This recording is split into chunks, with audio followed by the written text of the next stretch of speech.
Welcome to another episode of the Ramon Foster Show. I'm back, everybody. Great value, DK, Aaron Calderon. I'm looking at you. I'm back.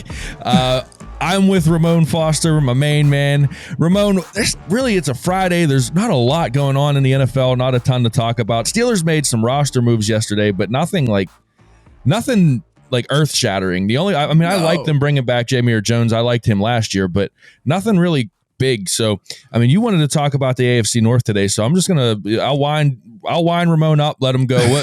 Tell me about what you think about the AFC North, man. By the way, somebody wanted us not to talk about Pitt UT also coming up this next weekend. Man, listen, man, there's gonna be some. It's gonna happen. Yeah, it's gonna happen. We're both gonna be there. We're probably both gonna be on the field for it.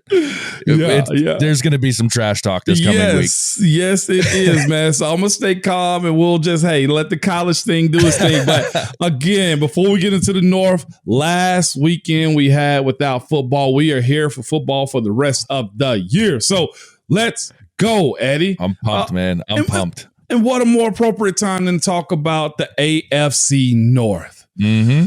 Where do we want to go first? We want to go with Cincy since they're the first on top. They're right now they're the kings. So let's talk about them. They are kings of the North, man. First and foremost, the quarterback have to start there. You cannot deny that this team has a guy finally that you can say, you know what, they have a shot. And their shot is through the arms and legs, because you got to bring that up. And do we say appendix also? Because we got to figure out what's going there, man. As far as, how his health is going to be, I don't think that's going to be a big issue. But if he gets pops, man, and, that's the wrong type of injury to kind of let something internally go wrong with. Aside from that, the kid is good. Say what you want to about him. He's pretty daggone solid in the fashion that he can throw every pass. He's mobile enough if he stays healthy, and they got a good enough skill guys around him to where he can actually be that good, man. And that's the tricky part about where they are. Come on, we're talking about T. Higgins, Jamar Chase, Tyler Boyd.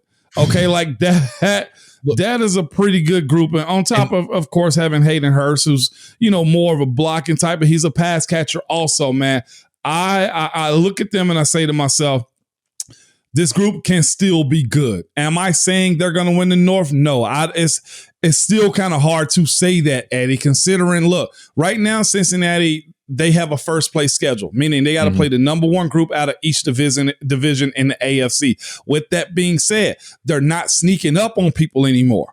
Right. They don't have that luxury anymore. Joe, we got years of tape on you right now. Not only that, you got a new offensive line. You see the struggles that the Steelers are having right now, trying to piece everybody together, considering they went out and got Leal Collins, Alex Kappa. They got some guys that they try to plug and play, and that could be a learning experience. Yeah, Burrow is the first quarterback that they've had in my lifetime as a football fan that I'm actually, I don't want to say scared, but he concerns me when I feel you when I see Cincinnati on the schedule. I never felt that way about Andy Dalton. Nope. Not a knock on Andy Dalton, but you played against him. He wasn't that guy.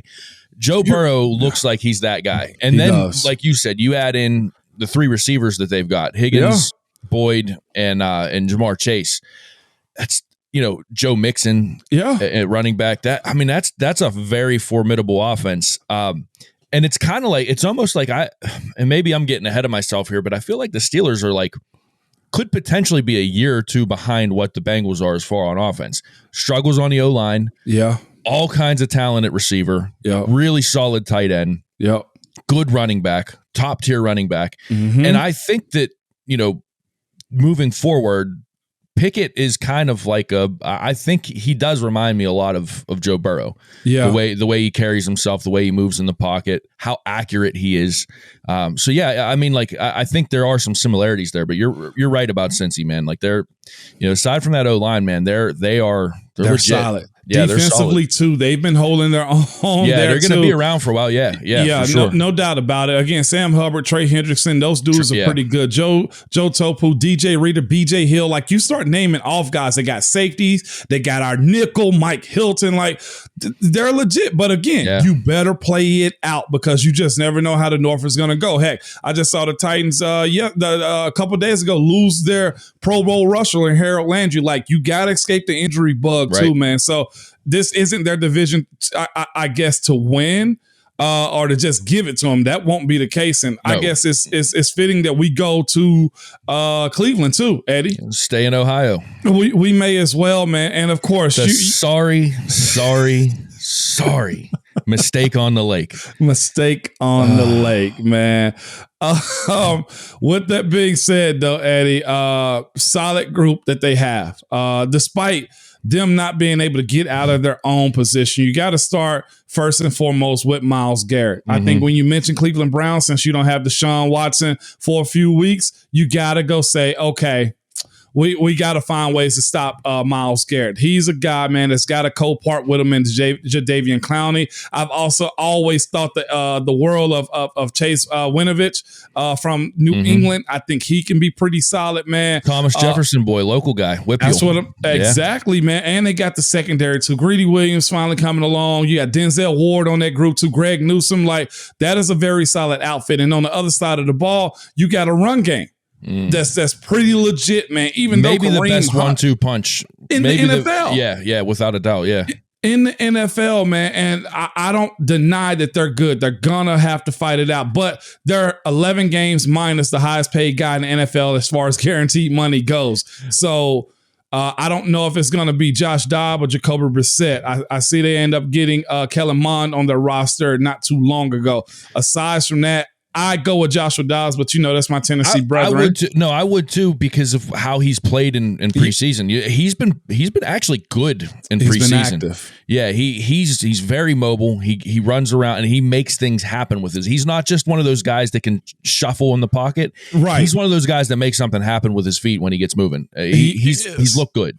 He has, man. And again, their OL is what it is, man. Jack Conklin's been pretty solid. Jedrick Wills is another solid dude. Joel Bitonio, like, they have a group, man. And it pains me to say they've gotten better, but we'll see if they can get out of their own way. They clearly can't because they lost Deshaun for 11 games. The quarterback thing is gonna kill them, I think.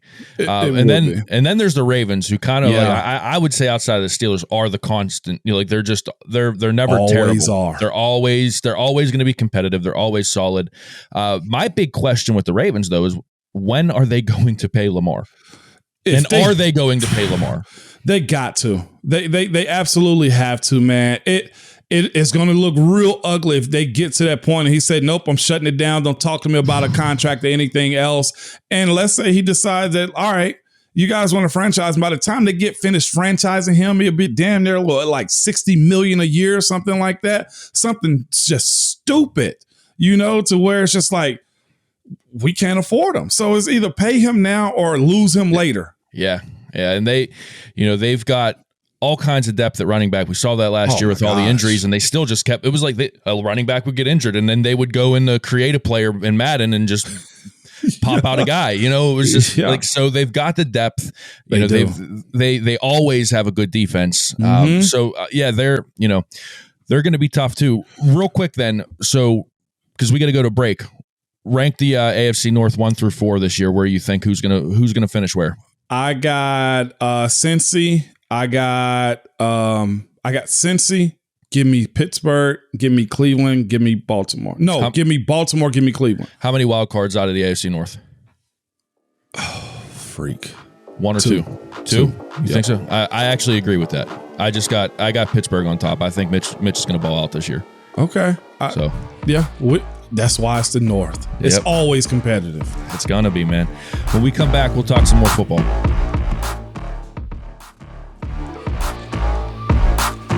All right, welcome back to the Ramon Foster Show. And in this segment, we're going to talk about everybody's favorite position. Not offensive line, the quarterback. Not this time. Ramon, this is if you go around the NFL and just look at the quarterback play. This is one of the best, I think, overall crops of quarterbacks that we've seen in the NFL in a long time, if not ever. So I just want to get your thoughts on the quarterbacks first, and then I have a follow-up question after I hear your thoughts. I think just in general, across the league, man, one, we're seeing guys being moved because of their importance to teams, or also because teams can't afford to keep guys. Like, let's look at Russell Wilson. Like his situation.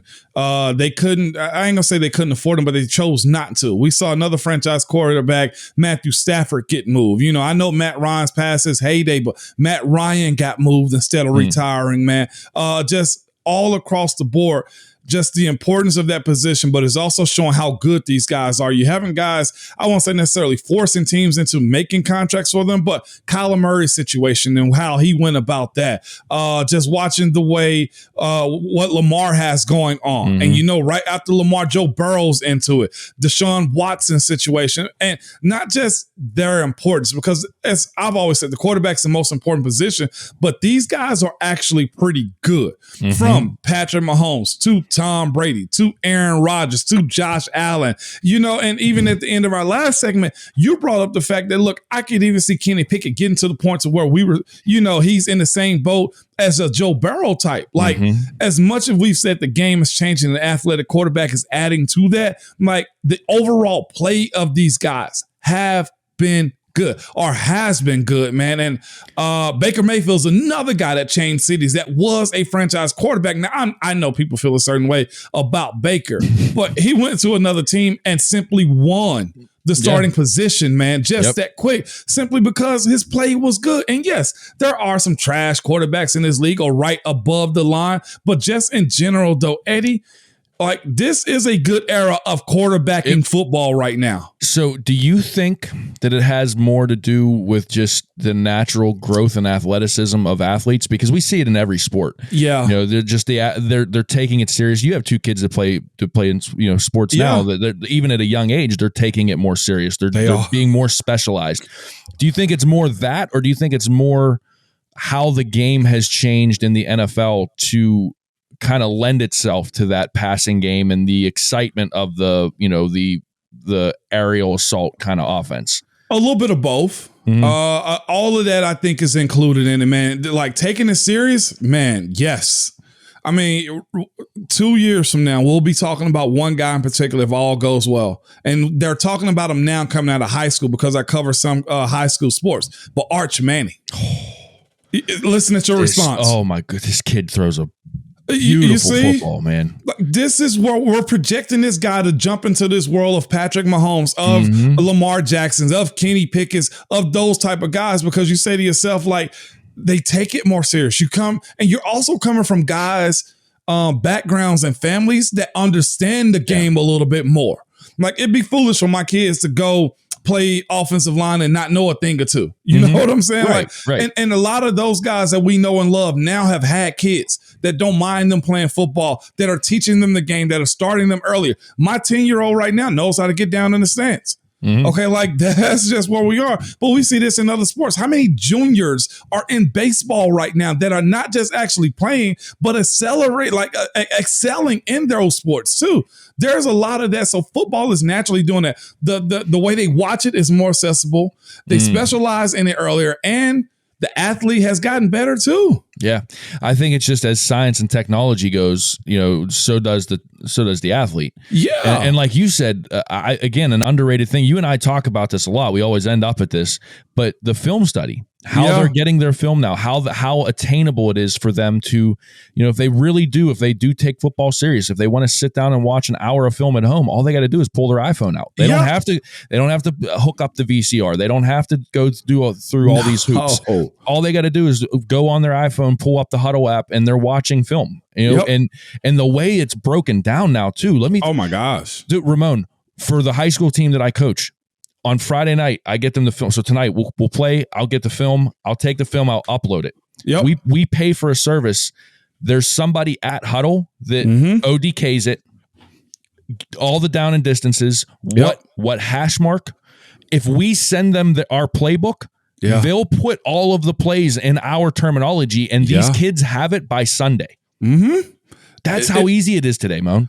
And if you're a fan of the sport, you have to be okay with what this is going to look like, just simply because it's going to be better. And not just better, but I think more efficient. It's different now because we've seen a bunch of these kids come out of high school running the ball and trying to pay attention to it. The one spot, though, that of course, I'm always going to harp on is, play at the OL. But as far as these skill guys, because kids are getting scholarships from 7-on-7 camps, okay, on the offensive side of the ball and defensive sides of the ball, okay? So whatever football morphs into, we're going to get a better version of it. I mean, we're seeing it right now. Like, there aren't your guys that are just trash dudes week in and week out. Like, there are some holdover guys in the NFL as far as the quarterback position goes. But just percentage-wise, almost every team has a guy, man. Look at the North. Yep. Every single team does. Every team, yep. Every single one. And then look at, we talk about, Thursday nights, the opener, the season opener. It's the Rams defending Super Bowl champs against the Buffalo Bills. Look at that quarterback matchup.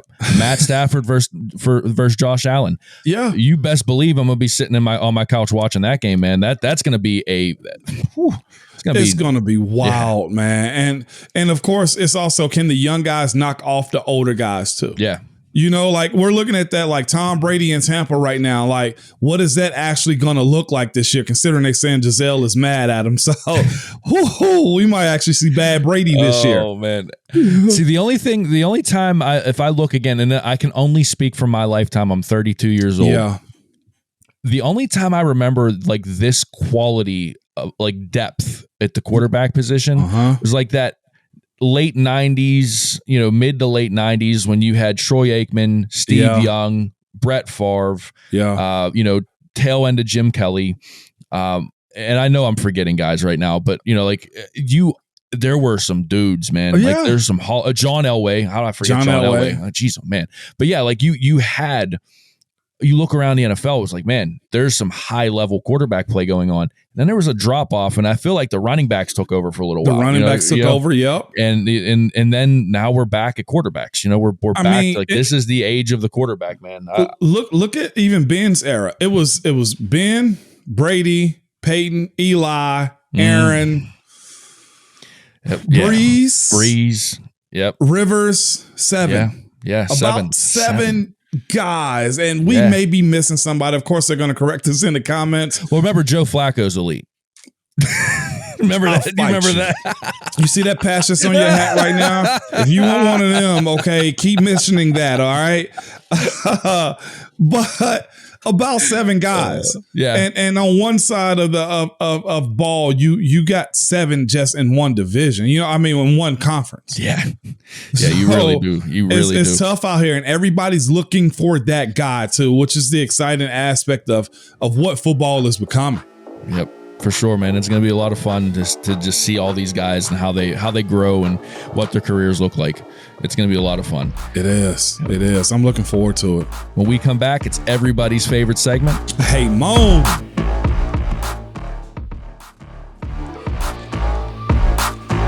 Welcome back to the Ramon Foster Show. It's everybody's favorite segment, the Hey Mon segment, and it's brought to you by the Get-Go Cafe and Market, where it's all about quality. They have 3 expert chefs. They fine-tune every detail in your meal so that every sub, burger, salad, wrap, drink, appetizer, anything you want, even the iced coffees and the breakfast burritos that you and I talk about all the time, Mode. It's all fresh and it always tastes amazing. So order your favorites at Get-Go Cafe and Market. They're open 24/7. They're always serving up the hot, fresh food, man.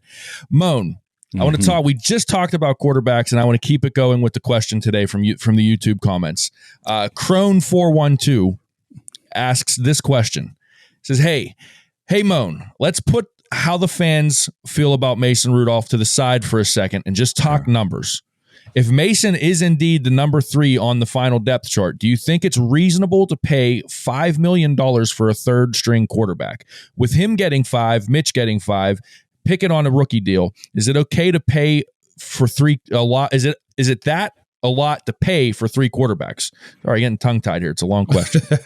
Or does the fact that Kenny's on a rookie deal balance it out? Also, how do you think that would affect the overall morale of the QB room? Is it even a real thing? So Where do you stand on this, paying a third-string quarterback $5 million? I think it's a reasonable question. I have my take on it. I want to hear yours first. Reasonable take, simply because you looked at him, and I'm sure his agents looked at him and said, hey, we're at least competing for a starting position. Mm-hmm. Say what you want to about him. You got to pay him appropriately for even being in that conversation. And clearly the Steelers thought the same about him. He signed that deal April 29th. Okay. And so for a guy like him to get a deal like that says to us, like, look, they had at least some plans to get him a real shot at getting that starting position. And it was either you try to compensate him now or compensate him later. So they did it up front. That's not a whole lot of cash considering what guys around the league are getting paid at the starting position. Okay. And again, this is the other part. A big percentage of the salary cap is kind of gone now because you don't have to pay Ben that much money. So you can spread it out. The moves that Omar has made has simply been because of that too. Like, that's the other half of it. You look at some of the cash that's been paid out to backup quarterbacks in this league. It's some guys that are getting 4.75, and I don't think they're even close to that, man. Brian Hoyer is another guy that's being paid $4 million and hasn't even played as much ball as Mason Rudolph, man. The quarterback position is a prime position. And I've joked about it time and time again myself. Like, you can put me on the sideline and let me hold that clipboard, okay? Because they make a good living doing that. And I don't see an issue with a guy like Mason being paid that if that's what the market suggests. And clearly that's what the Steelers had in mind for him. All of these guys are eating right now. And with the subtraction of 7, you're giving more flexibility. That's still, in my opinion, for what they thought of Mason, I think it's fair. And a fair negotiation is both sides feel like they should have even took more away, or the other side feel like they should have gotten more. Yep. Moan, I look at it this way. If my math is correct, and I am not a math guy at all, the 3 quarterbacks that the Steelers have on their roster right now are not making what Ben Roethlisberger made last year. Combined. Okay. So I look at it as paying for the quarterback position, not paying for a player. Okay. Right. So if you take a team like the Kansas City Chiefs, they're putting all their eggs in one basket, paying for the quarterback position in Patrick Mahomes. If Patrick Mahomes goes down, the Chiefs are probably screwed. Yep. The Steelers, instead of putting all of their eggs in one basket right now, have put their eggs pretty evenly across 3 baskets. So if Mitch Trubisky doesn't pan out, or if he gets hurt, if Kenny Pickett doesn't pan out or he gets hurt, you have Mason Rudolph, who is a veteran quarterback who has, again, we talked about this earlier this week, has shown some success in the NFL. Yeah. Okay. You know what you're getting with Mason.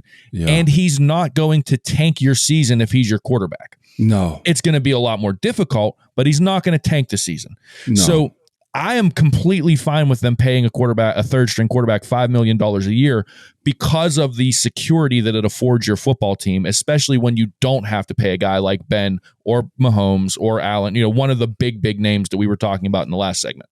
Exactly, man. And that's just where I kind of sit on it too. I mean, you got a guy like Colt McCoy, his base salary is 1.2, but he's getting $6 million this year, and that's it. He's a backup in a backup role. So that in itself kind of just says the quarterback position is just different. You don't see that at offensive line. You don't necessarily see that at wide receiver where guys don't get that type of burn. Right.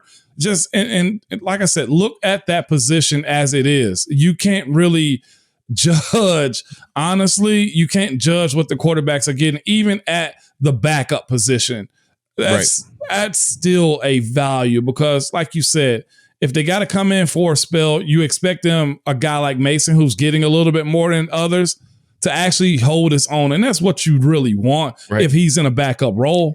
Yeah, for sure. I'll pose it like this. In your mind, is Mason Rudolph a top 45 quarterback in the NFL?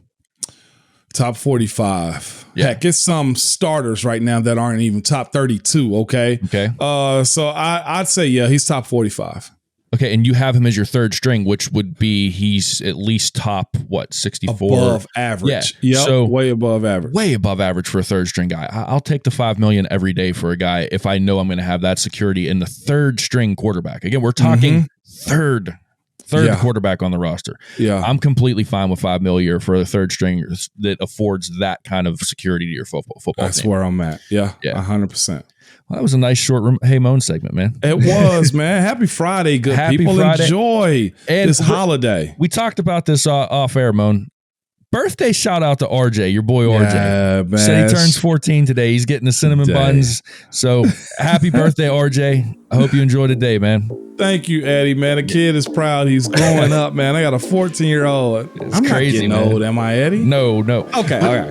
No, you're only a couple years older than me, so yeah, I'm young. There we go. There we go, right? Everyone have a good weekend. We'll see you next time.